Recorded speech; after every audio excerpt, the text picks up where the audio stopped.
Update 3, my cousin slept with my wife and made me raise his child for 15 years. Leading up to the wedding I was already on eggshells. My fiancée Jocelyn was the happiest I have ever seen. My in-laws were freaking out due to the number of people that were coming. While all of this was happening, I was an hour and a half away in Boise waiting for Luna and her family at the airport. In the days leading up to her visit, we spoke a lot. Her mostly crying, apologizing and me just listening. When she couldn't speak anymore, I was talking to her fiancé who was more down to earth. When their plane landed, I was so scared. Not to see her again, but I was afraid due to my anger. I was afraid that I would lose my temper. The second she saw me at the terminal, she ran to me, crying, and for a split second, I saw my daughter when she was 7. I was weird, picturing a child in my mind.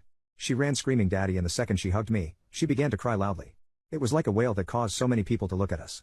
She just kept saying sorry over and over, asking me to forgive her, and I just held her for over 15 minutes. She refused to let me go.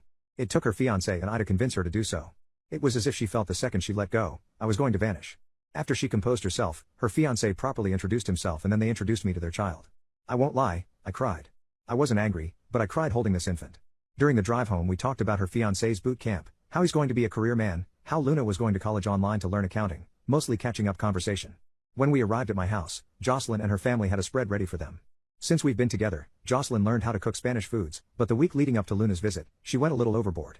Her and Luna just hit it off. Every few minutes Luna would walk towards me just to give me a quick hug and go back to Jocelyn. I was just holding my son and my grandson. While Jocelyn was introducing Luna to her family, I put the babies to bed and I went to the porch for some fresh air. Luna's fiancé was standing by foot in the yard, staring at all of the bisons roaming around. For a moment I wanted to give him the dad talk, but I felt that it wasn't my place. Instead I asked him how he liked the view, and he was awestruck. I know the feeling, living in the city the majority of your life, wide open spaces is a marvel to take in. After a minute or two he looked at me and told me how regretful Luna was.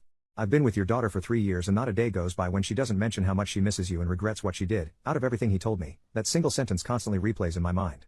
Her fiancé's name is Roberto. For a man who is only 19 years old, he acts and talks like a man in his 30s. The following day, I had to go to the shop and Luna practically jumped in the car with the baby. Even Roberto told her it was okay and to enjoy herself. Luna looked like she was going to hyperventilate, and I told her that we'll work a half day and I'll spend the rest of the day with her. That seemed to do it, and I slowly began to realize how traumatized Luna was. During the drive I asked Roberto how bad was she? She has severe abandonment issues, constantly afraid that he's going to leave her, despite him telling her that he will never. She calls him a lot, a bit clingy at times, and in the beginning, afraid to be herself in fear that they will break up. He had to reaffirm his love for her just so she could let her guard down a little. This was my doing. I know that, but he doesn't blame me. He told me he completely understood why I did what I did. Allow me to say that Roberto is a terrible mechanic. He knows nothing about cars, so I had him clean up the shop so he could work off the plane tickets. We closed early, and when we arrived, Luna practically ran towards me. She looked unhinged. I told her that I'll be back and she went to her fiancé. When I walked into my house, Jocelyn told me that Luna needs to be reminded that everything is going to be fine. That I won't leave her again. I didn't know what to say, but Jocelyn grabbed my hands and told me that Luna is hurting and she needs her father. For the next couple of days I spent all of my time with Luna, getting reacquainted with her. I took her to my in-laws' ranch and showed her the bisons, the elks, and took her on a hike. 2 days before the wedding I apologized to her for leaving. I apologized for the way I acted, apologized for the actions I took. She didn't want to hear any of it. She told me that there's nothing that I should apologize for. She said she knows she was the reason why it all fell apart, that she knows it was her fault and I had to stop her. I began to cry. I told her that it wasn't her fault. I was angry, I was hurting, and despite what happened, I should be the one who should apologize. We both cried and just held each other. Luna appeared to be slightly better. On the day of my wedding she was happy.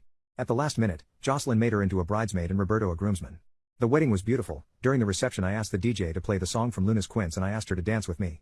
She was crying the entire time, holding on to me for dear life as we danced. I haven't felt this happy in a long time. I let Luna and her fiancé stay in my house, taking care of her little brother while I went to Hawaii for my honeymoon. When we got home, she was happy. She hugged us and it felt great.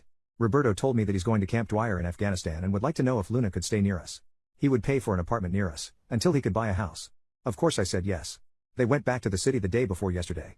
Mary Soul has been blowing up my phone, and based on the messages she left, she's not happy that Luna is moving. Right now, my focus is my family and to mend my relationship with my daughter.